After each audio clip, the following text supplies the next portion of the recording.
guys. You don't even have to tell me. Like, I know I've just been like straight slipping.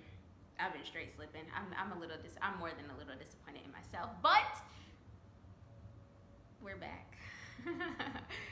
If you didn't know, I moved, so I'm in a new place, in a new state, Louisiana.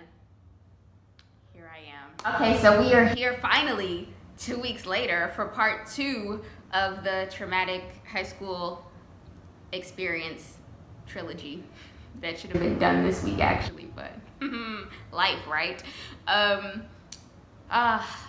What's been up? Like, I had a rough night last night. I'm actually so tired. Like, I have some really ratchet neighbors, and at like 3 a.m. first off at 11:45 p.m. I was woken out of my sleep, and then again at 3:25 precisely, and then my power was off, and I was like, oh my god, there's this heist. And then they were banging, and they were like banging on the door next to me. They're like, Marnie, and I was like, Marnie. And so I went and I got the largest knife in my collection, and I slept with that next to my bed. And so then they came back at 5:40, and then they knocked on my door, and I was just like, let me not let them in and then accidentally stab myself with this big knife. So I barely got any sleep because I was just like, I was so paranoid. Okay, moving on to the story.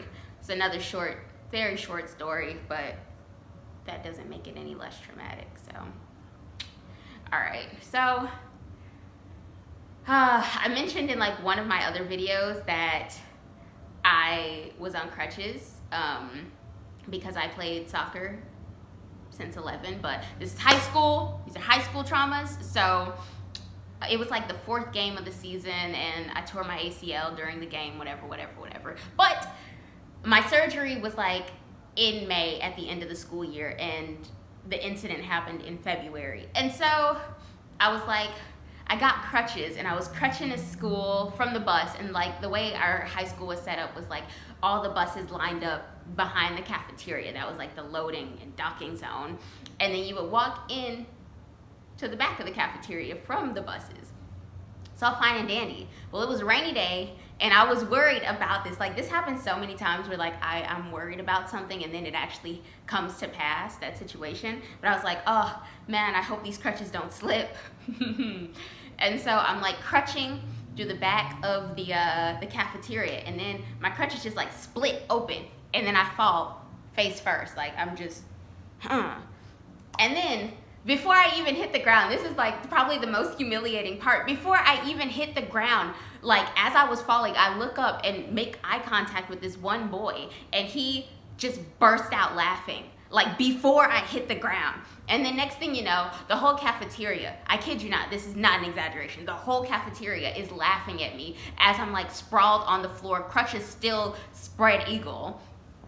And then I proceed to lay in that position for 5 minutes. Not by choice, guys, not by choice. Like, I tried to move, but my leg was all twisted around. It was so painful. And then there were still people passing me from the bus, like doorway, and they're just like looking down at me, and I was so humiliated. And then they didn't stop laughing, and then finally, like, this guy that I had met like once, he was like a giant. He came and he scooped me up, and he took me to the library, and then I cried.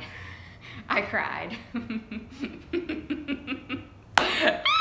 cried before first period, and that was the story. Gosh, that was embarrassing. Okay, well, that was the story. Hopefully next week I'll be more consistent.